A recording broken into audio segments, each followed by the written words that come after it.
Akala ko naman okay na, tapos na ako. Alam, hindi ko pala na-save yung voiceover ko. So, ito na nga, ulitin ko po ulit. Katapusan po ngayon, kaya maaga po akong gumising. Ay, anak ng shoota, nakakapagod pa naman mag-voiceover. Ayan po, umakyat po ako dyan mga 4:50 para po magluto ng almusal ng anak ko. Meron po akong natirang luncheon meat, kalahati.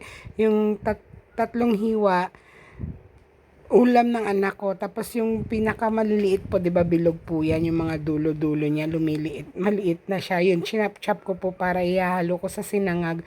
Tapos yung dalawang slice, yun yung ipapabaon ko sa anak ko. Yung maliit na slice, yun naman yung kakainin niya lang dito sa bahay. At tapos yung scramble egg na yan, hinati ko lang din. Yung pinakamalaki, syempre baon niya para hindi naman nakakaawa yung anak ko kasi ganun na lang lagi yung ulam niya. Kasi kahapon ganyan din yan eh. O, 'di ba? Basta bumibili ako ng luncheon meat, tatlong baon niya 'yun, tatlong araw na baon niya 'yun. Minsan iniiba ko din kapag yung ba nagluto ako ng ulam, adobo, 'yan, gano'n.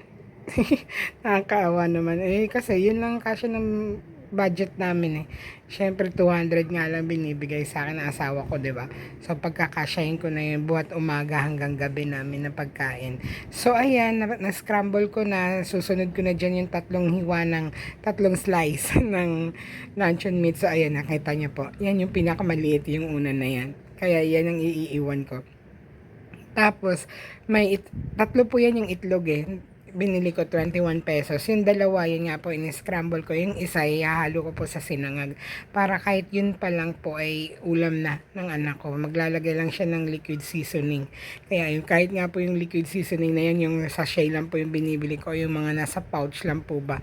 Mga tag-sais po isa ng na sachet. Kasi kapag yung malaki din po, medyo mabigat din, nasa 60 pesos or 70 pesos, 'di ba po?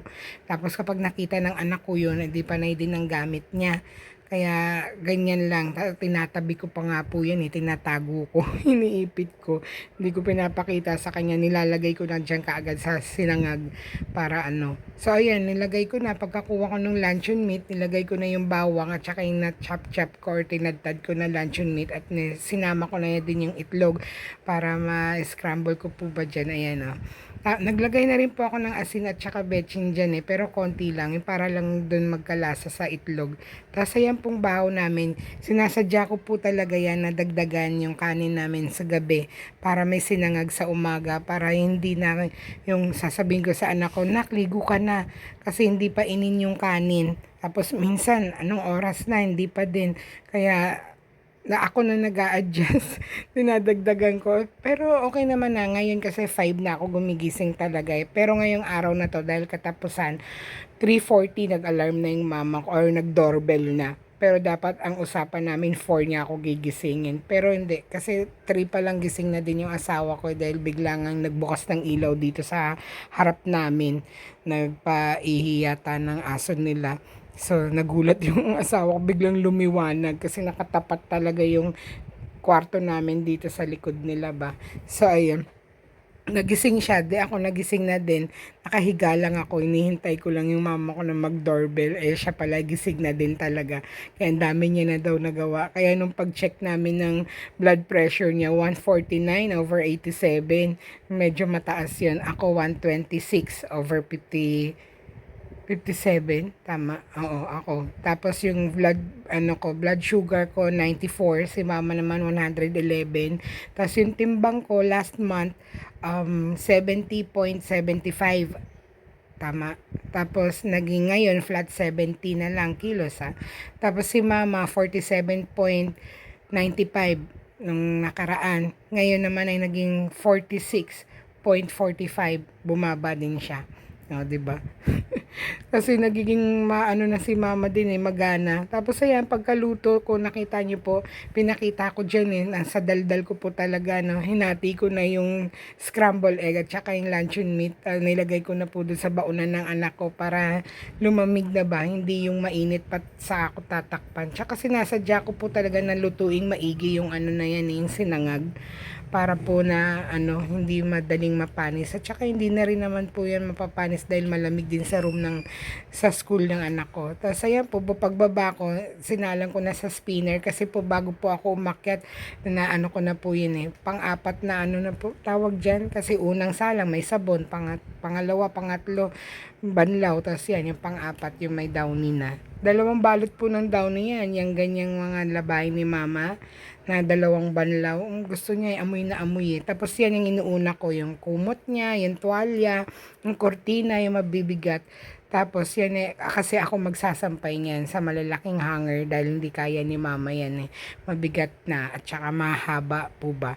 Kaya tapos itong mga maliliit na yan siya na magsasampay niyan. Tapos yung mga punda ng unan, gagawin niya po kasi diyan ay itawag po doon, aalmerol niya.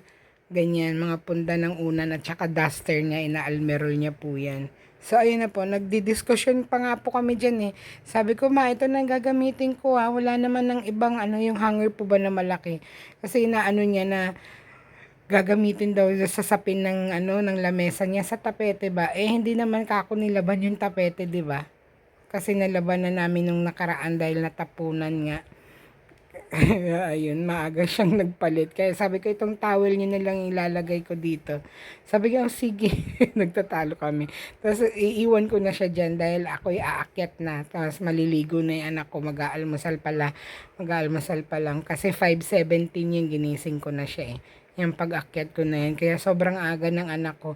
Dumating nga yung asawa ko dito, 6:15. Sabi niya, nakalika na. Ihatid niya na sa school. Sobrang aga pa, papa. Ako lang na naman mag-isa niyan sa room. Ako na naman magbubukas ng aircon, sabi niya. Anong pang gagawin mo? Nandito na ako. Kaysa naman na mamaya, nasa biyahe na ako. Tapos ikaw, anong gagawin mo? Sasakay ka na naman, gagastos ka. Diba? Tama nga naman. So, ayun. Pag-alis ng anak ko, nag-text yung NTC na wala nang pasok. Suspended na yung classes dito sa Metro Manila. Tapos ayan, tatakpan ko na sana. Nakita ko ang daming himulmul. Kaya hinugasan. Kumuha akong tubig at para hugasan yan. Ayan, binuhusan ko. Kaya yung hose niyan, nung washing, hindi ko muna itinabi. Hinayaan ko muna dyan na tumulo. Tapos, aakyat na ako. Ayan na yung mga labay ni mama. Nasampay na. Tapos, ayan na yung almerol niya. Pinakuluan niya na yan na yung gawgaw. So, ayun. Bye. Ingat. Thank you. God bless.